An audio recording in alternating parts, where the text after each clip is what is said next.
ঠিক আছে। তো এই যে পেজ নাম্বার 341 রাশিবিজ্ঞানের অঙ্ক করছি। তো প্রথমে 11 দাগের অঙ্কটা করবো। এখানে অঙ্কগুলোর যেগুলো বার করতে হবে সেগুলো কি গড় বার করতে হবে। গড়, এখানে গড় যে বার করার বিভিন্ন পদ্ধতি আছে। প্রত্যক্ষ গড় পদ্ধতি, কল্পিত গড় পদ্ধতি, ক্রমবিচ্যুতি পদ্ধতি। তার মধ্যে প্রথম যেটা আমরা যে পদ্ধতি করব সেটা হচ্ছে প্রত্যক্ষ গড় পদ্ধতি। আমরা একটা উদাহরণের মাধ্যমে সবগুলি টেস্ট করবো, ঠিক আছে? প্রত্যক্ষ গড় পদ্ধতিতে গড় নির্ণয়টা করব। আচ্ছা, অঙ্কটা আমার দিয়েছে, এটা বলেছে প্রত্যক্ষ গড় পদ্ধতিতে গড় বার করো।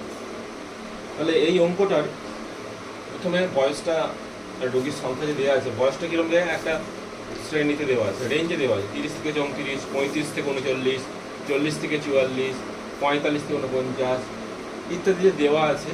আর নিচে রোগীর সংখ্যা দেওয়া আছে। আচ্ছা, তার মানে এটা ফ্রিকোয়েন্সি। তাহলে বুঝলাম তোর ফ্রিকোয়েন্সি। কারণ 30 থেকে 34 বছর বয়সী এরকম রোগী আছে 10 জন, 35 থেকে 39 বছর বয়সী রোগী আছে 12 জন, এইভাবে তথ্যগুলো দেওয়া আছে। তাহলে এই নাম্বারগুলো রিপিটেশন হচ্ছে, তার মানে এটা রোগীর সংখ্যা বুঝে গেছি। আর সহজে মনে রাখার টিপস হচ্ছে যে যেগুলো রেঞ্জ দেওয়া থাকবে এগুলো অলওয়েজ এক্সআই হবে, মানে চলটা এটা। আচ্ছা, এখানে আরেকটা জিনিস লক্ষণীয় ব্যাপার কি না, এখানের এই যে শ্রেণী, তার এই হাইপেনটার আগে একটা সংখ্যা, হাইপেনটার পরে একটা সংখ্যা। হাইপেনটার আগেরটাই কি বলবো, নিম্ন সীমা, পরেরটাই কি বলবো, ঊর্ধ্ব সীমা। আচ্ছা, ঠিক সেকেন্ডটাই গেলে তাহলে 35টা কি ওই যে পাল্লা আছে তার নিম্ন সীমা, এটা কি ঊর্ধ্ব সীমা। এখন এবার প্রত্যেকটাই গেলে আমরা দেখতে পাচ্ছি যে প্রথম যে শ্রেণী তার যে ঊর্ধ্ব সীমা সেটা কত, 34। দ্বিতীয়র যেটা নিম্ন সীমা সেটা কত, 35। তাহলে হিসাব মতো দুটো জিনিস এক না আলাদা, আলাদা। তাহলে এই দুটো জিনিস আলাদা, এই আলাদাটা আমরা রাখবো না, এটা শ্রেণীর সীমায় আছে। আমাকে অলওয়েজ এই অঙ্কগুলো করতে গেলে শ্রেণীর সীমানায় প্রকাশ করতে হবে, মানে এর আপার লিমিট যা হবে লোয়ার লিমিট তাই হবে, এইটাকে আমাকে করে নিতে হবে। করা যাক অঙ্কটা, প্রত্যক্ষ গড় বার করবো যেটা অঙ্ক। এবার আমরা করি অঙ্ক। প্রথমে লিখে দিই বয়সটা যেটা আছে।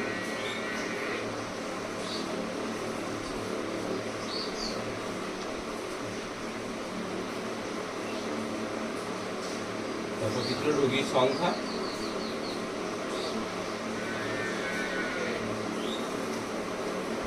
এটা এফ। এবার কি করি, শ্রেণীর সীমানা।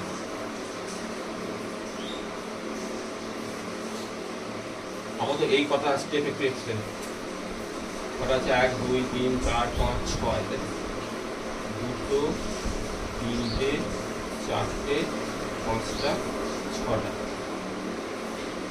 তো প্রথমটা কত, 30 থেকে 34, তারপরটা 35 থেকে 39, দেন 40 থেকে 44, দেন 45 থেকে 49,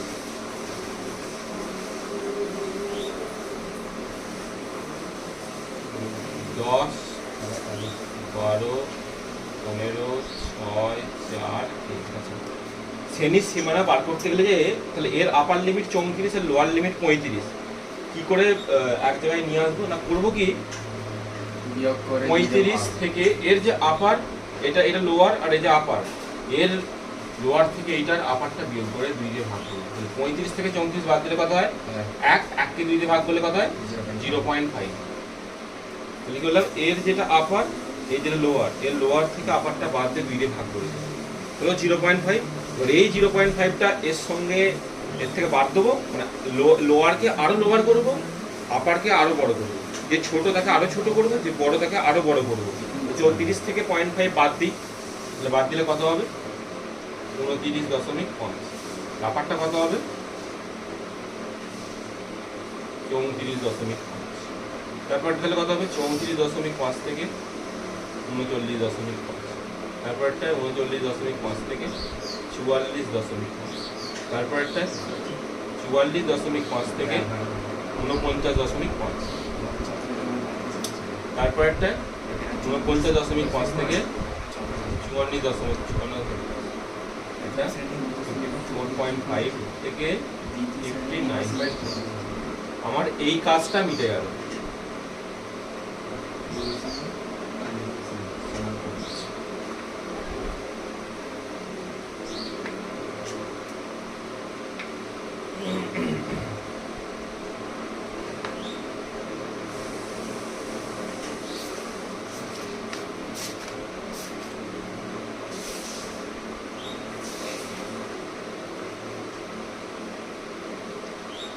হয়ে গেল।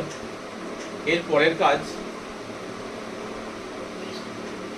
যেহেতু এটা একটা পাল্লা দেওয়া আছে তাই এইটাকে আমরা প্রথমে এক্সারসাইজ হলেও এখান থেকে মান বার করতে পারবো, কারণ আপার লোয়ার দুটো নিয়ে একবারে একটা কোনো এক্সারসাইজ হতে পারে না, একটা নির্দিষ্ট সংখ্যা হয় এক্সারসাইজ। তার জন্য কি করব, এবার যেটা করব এটা হেডিং করব শ্রেণী মধ্যক। শ্রেণী মধ্যক ব্র্যাকেটে কি হবে, এইটা হবে ব্র্যাকেটে এক্সারসাইজ। যেহেতু পাল্লা দেওয়া আছে, যদি পাল্লা না থাকতো ডাইরেক্ট আমরা সেই শ্রেণীটাকেই ধরে নিতাম, সেই যে তথ্য সেটাকে এক্সারসাইজ করতাম। যেহেতু কোনো পাল্লা দিয়ে আছে তাই মধ্যকটা বার করতে হবে। মাথায় রাখতে হবে যদি কোনো শ্রেণী থাকে আমাকে শ্রেণী মধ্যকটা বার করতেই হবে। তাহলে এইটা বলছি, তাহলে মধ্যক মানে কি মাঝখানে, তাহলে এই দুটোর মাঝখানে, এইটা এবার ভুলে যাই, এই দিকের বয়সটা ভুলে যাই, এই দুটোর মাঝখানে কে আছে, তাহলে কি করবো, দুটো যোগ করে 2 দিয়ে ভাগ করবো। তাহলে 29.5 আর 34.5 যোগ করবো। যোগ করলে কত হয় দেখি, 5 আর 5 10 0 হাতে 1 9 আর 13 আর 14 4 তাহলে 1 5 64, 64 কে 2 দিয়ে ভাগ করি কত হয় 32। তাহলে কত হবে এটা 32। তারপরেরটা, তারপরটা কত 34.5 এর সঙ্গে 39.5 যোগ করব। যোগ করলে কত হয় 74। 74 অর্ধেক কত হয় 35। এবার একটা মজার ব্যাপার আছে, আমি বারবার কি ভাগ করতে থাকবো, আমি বারবার মোটেই ভাগ করবো না। কি করব, করতে হবে যে বারবার আমি যোগ করে ভাগ কে করবে, এত করতে গেলে সময় নেই। তাহলে আমি জানি 29.5 থেকে 34.5 এর পার্থক্যটা কত, ব্যবধানটা কত, এটা থেকে এটা বিয়োগ করলেই হয়। 34.5 থেকে 29.5 বিয়োগ করলে কত হয় 5 হয়। তাহলে এই 5টা অলওয়েজ মেনটেন করে যাবে। এটা 32 হলে এটা 37, এটা পরেরটা 37 এর সঙ্গে 5 যোগ করবো 42, তারপরটা আরো 5 যোগ করবো 47, দেন 52, দেন 57। তাহলে কি করলাম, মধ্যকটা বার করার জন্য প্রথমটায় দুটো যোগ করে 2 দিয়ে ভাগ করে নিলাম 32, তারপর দেখে নিলাম এদের মধ্যে পার্থক্যটা কত, সেই পার্থক্য পরপর যোগ করে করে এর সঙ্গে যোগ করলাম 37, এর সঙ্গে আবার ব্যবধান যোগ করলাম করে করে বেরিয়ে গেল।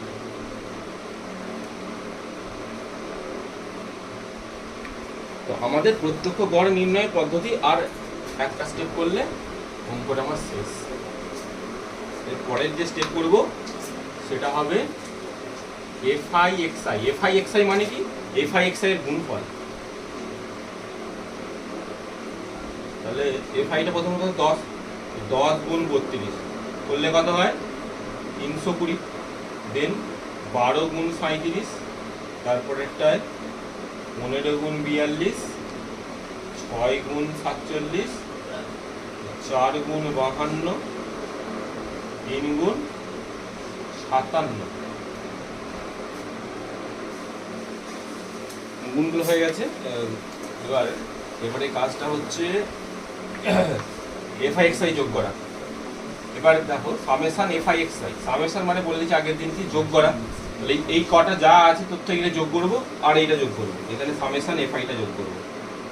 সামেশন FI মানে 10 12 15 16 4 3 যোগ করা। তাহলে যোগ করলে যেতে হবে 3 আর 4 যোগ করলে 7, 7 আর 6 13, 13 15 28, 28 12 40, 40 10 50। ঠিক তেমনই সামেশন FI/XI টা যোগ করতে হবে। 1 8 9 আর 11 আর 4 15, 15 5 থেকে 1 থেকে 8 আর 16 19 23 দিয়ে 25, 25 এর 5 2 থেকে 3 আর 5 আর 7 আর 13 আর 17 আর 20, 2050।